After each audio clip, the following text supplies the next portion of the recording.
Macron Muscles Up. Hello, I'm H.G. Tudor. French President Emmanuel Macron and his wife Brigitte have filed a defamation lawsuit against right-wing influencer Candace Owens, who claims that France's First Lady was born male. The legal action, filed on Wednesday in the US state of Delaware, said Owens has been spreading outlandish, defamatory, and far-fetched fictions. Owens has regularly repeated the claims on her popular podcast and social media channels, and in March 2024 stated that she would stake her entire professional reputation on her belief that Mrs. Macron is, in fact, a man. In an episode of her podcast, released on Wednesday, Owens stood by her allegations and said of the lawsuit, "This is just goofy." Owens taunted the French First Lady and described being sued by her as an obvious, desperate public relations strategy. A conspiracy theory that has circulated for years in fringe online spaces alleges Mrs. Macron was born male under the name of Jean-Michel Trogneux, which belongs to her brother. Owens has spread the theory to her audiences, including nearly 7 million followers on X.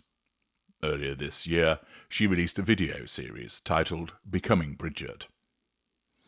The Macrons said in a statement released by their attorneys that they had asked Owens repeatedly for a retraction, but ultimately concluded that referring the matter to a court of law was the only remaining avenue for remedy.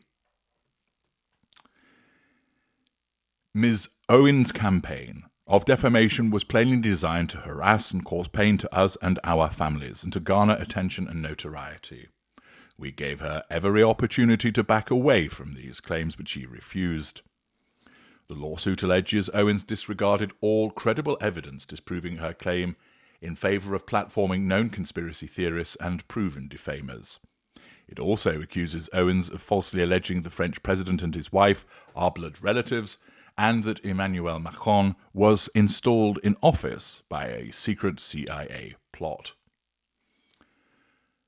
Owens has responded to this and has stated that in her podcast, "I am fully prepared to take on this battle on behalf of the entire world." Owens called for Brigitte Macron to provide blood samples and childhood pictures. "I'd like to make it to discovery. I think we owe that to the world," she said. What does the lawsuit actually say? Well, there's over 200 pages of the document, and I certainly don't propose to go through each and every aspect of it. But it's worthwhile sharing some of the document that has been filed in order to gain a substantial flavour of the dispute.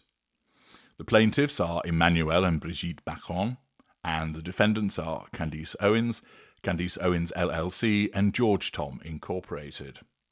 The complaint states as follows. In March 2024, Candace Owens, a right-wing podcaster, told the world she would stake her entire professional reputation on the fact that Brigitte Macron, the First Lady of France, is in fact a man. Since then, Owens has used this false statement to promote her independent platform, gain notoriety, and make money. Owens disregarded all credible evidence disproving her claim in favour of platforming known conspiracy theorists and proven defamers. And rather than engage with President and Mrs. Macron's attempts to set the record straight, Owens mocked them and used them as additional fodder for her frenzied fan base. Owens did not stop there.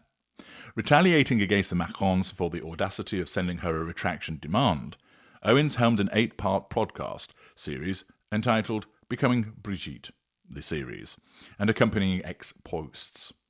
Throughout the series, Owens and her entities, Candace Owens LLC and George Tom Incorporated, endorsed, repeated, and published a series of verifiably false and devastating lies about the Macrons on which this complaint is based. These outlandish, defamatory, and far-fetched fictions included that Mrs. Macron was born a man, stole another person's identity, and transitioned to become Brigitte. Mrs. Macron and President Macron are blood relatives, committing incest. President Macron was chosen to be the President of France as part of the CIA-operated MK-Ultra program, or a similar mind control program, and Mrs. Macron and President Macron are committing forgery, fraud and abuses of power to conceal these secrets. These claims are demonstrably false, and Owens knew they were false when she published them, yet she published them anyway. And that allegation is an important part and essentially is at the crux of what this dispute is about, because it is necessary for the Macrons to not only demonstrate that the allegations are false, but under US defamation law, as I understand it, that Candace Owens knew they were demonstrably false and she proceeded anyway.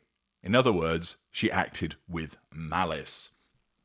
Accordingly, it's important for them to be able to demonstrate the state of knowledge of Candace Owens to prove this malice in order for their claim to succeed. The complaint continues. The reason is clear. It is not the pursuit of truth, but the pursuit of fame. After being fired from the Daily Wire, Owens used these demonstrably false claims to promote her independent podcast, Candace. Owens' fan base has grown to 6.9 million followers on X and 4.47 million subscribers on YouTube. The most popular podcasts in the world have discussed her investigation into the Macrons' history. She launched a revamped website, CandaceOwens.com, fueled by her desire to make these specific false claims about the Macrons without adhering to content moderation policies. This is nothing new for Owens. She has built a brand on provocation, not truth. Owen labels herself as an independent investigative journalist, while routinely peddling misinformation under the guise of legitimate reporting. She has promoted a range of conspiracy theories, including anti-vaccine falsehoods, long-debunked anti-Semitic tropes such as blood libel and Holocaust distortion, going so far as to dismiss the atrocities of Joseph Mengelé's medical experiments as mere propaganda. Her content is not intended to inform, but to inflame and attract attention through sensationalism and conspiracy theories. Owens published the series and related ex-posts with reckless disregard for the truth. Owens was repeatedly presented with credible, verifiable evidence disproving her claims, including documentation, public records, and direct outreach from the Macrons. Instead of correcting the record, she doubled down. At the time, Mrs. Macron had won French defamation claims against others who pushed these same baseless theories, underscoring both their falsity and defamatory sting. Owens knew this. Yet Owens, fully aware of the truth, has not only declined to retract her statements, but has actively expanded on them. These lies have caused tremendous damage to the Macrons.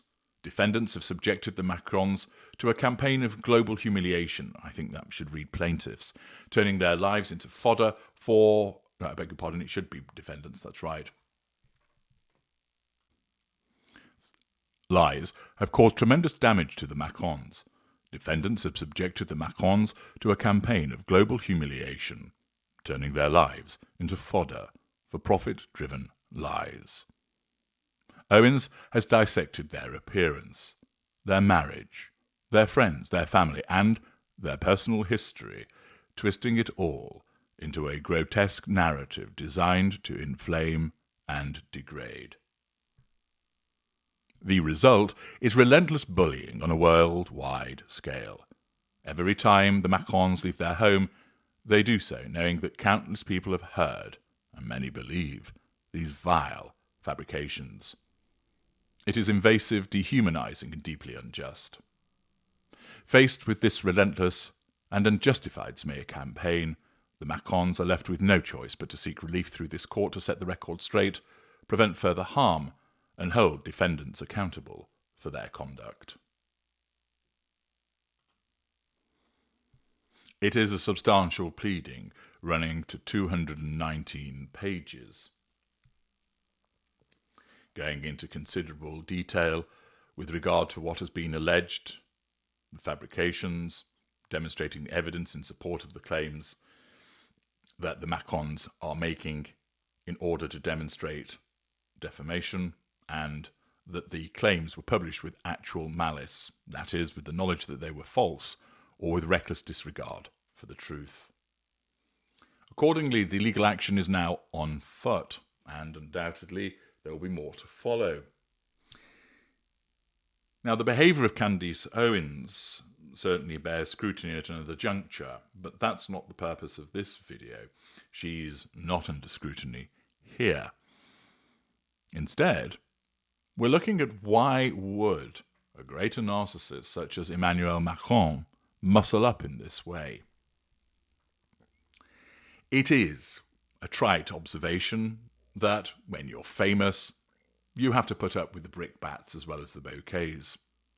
Inevitably, when you're a prominent public individual, you will attract adoration and approval. You will also attract criticism and possibly even hatred. Sometimes the criticism is justified. It's a difference of opinion.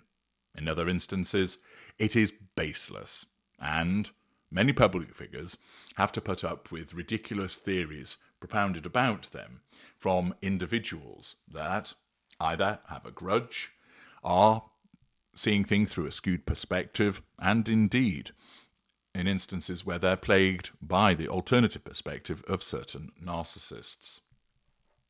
I've explained elsewhere about the nature of conspiracy theories and how certain narcissists propound them because it's their method of nullifying a threat to control.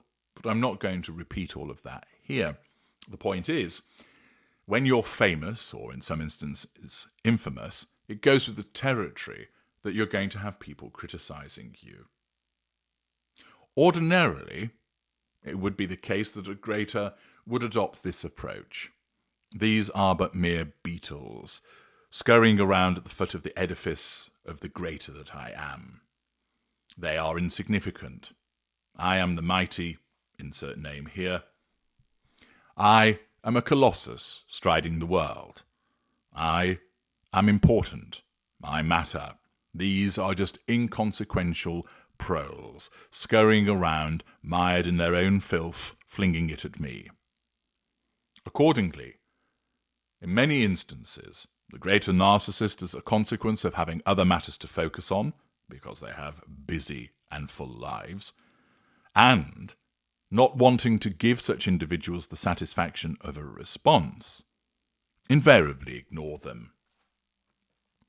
I have explained elsewhere that I, for instance, have certain narcissists that continue to swirl around me, and other individuals who aren't narcissists but are clearly mentally unwell. I have more important things to do than engage with individuals who have a skewed perspective, and certainly with regard to the narcissist, absolutely want that reaction.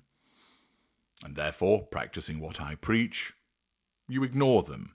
Not only does that irritate them and infuriate them, but it means you're not wasting your time on them either. For the President of France, an internationally known individual and a leader, a head of state, you might expect that he would adopt a similar approach, which in effect is nullifying the threats to control by staying in a position of withdrawal. Ordinarily, and it's probably the case that Macron has faced many criticisms during his political career, that he has simply ignored those individuals, countering in the appropriate forum, perhaps in the relevant political sphere, but with a lot of the claims that are made, which are clearly generated by cranks and clowns and the deceived and the mentally unwell, the most effective thing to do is just to ignore them. And yet here, he has not done so. Indeed, not only is it the case that he's not ignored it, he sought to nullify the threat to control first of all directly by contacting Owens. But that did not work. It did not achieve the nullification that was sought. Thus, instead, they've moved to the alternative, which is the commencement of litigation. And as you know, and as I have explained in separate videos, that it is quite common for certain narcissists to use the litigation process as a means of asserting control or nullifying threats to control. Narcissists that have access to money hire the lawyers. They bring the proceedings to get their way, in effect, vis-à-vis the necessity of control. Litigation is expensive, and undoubtedly the Macrons are well placed to be able to afford to do it. But even then, given the fact that they can easily afford to do it, so it isn't an impact particularly on a residual benefit, why would Emmanuel Macron be moved to muscle up, to not only engage lawyers, but then to issue proceedings in the United States, in an area of law which is notoriously difficult to find success as a consequence of the necessity of demonstrating malice?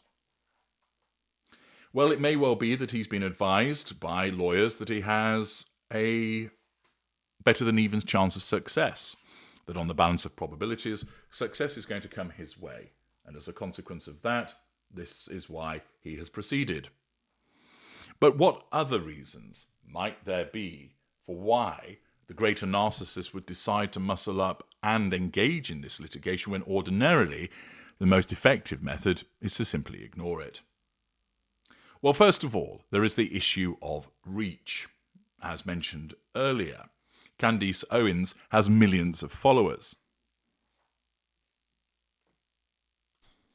She is far from the most followed individual on social media, but not only is it the case that she has millions of followers, the theory that she has advanced has been reported on by other social media content creators, podcasters, and also in the mainstream media. So it has become amplified. There are many people who are aware of the accusation, allegation, rumour that Brigitte Macron is actually a man. Accordingly, the size and scope of the allegation through Candace Owens' followers and its amplification thereon presents a substantial threat to control of Emmanuel Macron. Therefore, it could be viewed that a tipping point has been reached with regard to the extent of this reach, so that action has to be taken to nullify the threat to control, whereby simply ignoring it isn't enough. It continues to grow legs, and therefore it's deemed necessary to utilise the law to assert control over this allegation. The second aspect, of course, is the fact that it will affect Emmanuel Macron's control over his intimate partner primary source, his wife. Doubtless, behind closed doors, Brigitte Macron regularly bemoans what is said about her, and, quite likely, will complain to her husband about these allegations. The fact of, I cannot leave the house without it being mentioned. People shout it at me in the street. I turn on the television and reference is made to it. This will impact upon her, and the understandable response is for her to complain about it to her husband. Indeed, she may even go so far as to suggest, you're not doing anything to support me. You're not doing anything to quash these rumours. You're not doing enough. And thus, it is, to my mind, part of this activity of launching legal proceedings, not only the case of wanting to ensure that there is an outcome on a worldwide stage which nips much of the rumours in the bud, but it's also to satisfy the demands that are being made upon Emmanuel Macron by his wife and to nullify the threat to control that she poses. But there is also a further aspect to this. Some of you may be familiar with the 1981 epic Excalibur, a John Boorman movie. It's a fantastic movie, and one of the concepts in it is the idea of the land and the king are one, whereby the land grows when the king is good, and when the king is unwell, the land fails, plagues descend, famine prevails, etc. The idea being that the prosperity of the kingdom and the land are inextricably linked to its monarch. This concept is one that is common amongst leaders of countries, that they essentially see themselves as the country. An excellent example of that is Donald Trump, whereby what's good for Trump means that it must be good for America.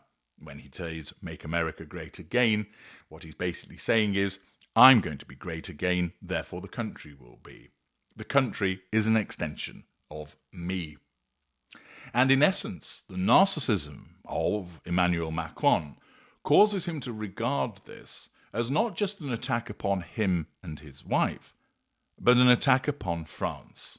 And therefore, with the grandiosity of this greater narcissist, he regards it as his duty to defend the French state against this unnecessary and unlawful attack by Candace Owens. That he regards France as part of him, and therefore it follows that an attack upon France is an attack upon him and vice versa. So there is also an even grander notion to this piece of litigation, which is about the defence of France. It's also the case that quite clearly there will be a PR aspect of this. For instance, the longer that they allow the allegations to go unchallenged, the more that people will start to think maybe there's something in it. You often see this in relation to this one's wife and Prince Harry, with people stating, well, they haven't sued, so it must be true.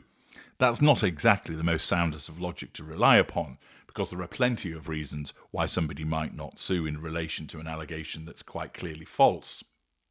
Nevertheless, when something of this nature strikes at the heart of somebody's existence, strikes at the heart of their relationship, it is necessary to be doing something in order to manage the situation also. And undoubtedly, there is a PR aspect to this as well. But at the heart of it, the greater narcissist that is Emmanuel Macron moves from the usual stance that would be adopted by narcissists of his caliber and ilk to simply, it's nonsense. I'm not going to waste any time commenting on it or even doing anything in relation to it. Let the beetles crawl around beneath my feet. I'll stamp on them in due course. But rather, he has deviated from that usual strategy because the threats to control have now become too extensive and too noticeable that it's galvanized him into direct action. The number of people that have bought into the allegations made by Candace Owens, both in terms of her own followers and the application thereof, proves to be a substantial threat to control. The impact it has upon Brigitte Macron threatens his control of his intimate partner primary source. And also, because of the grandiosity and magical thinking of his narcissism, whereby he regards himself as France, he sees this as an attack on the nation, and therefore the nation's honour must also be defended. Accordingly, there is a triple attack upon the state of Emmanuel Macron, and that is why litigation has followed.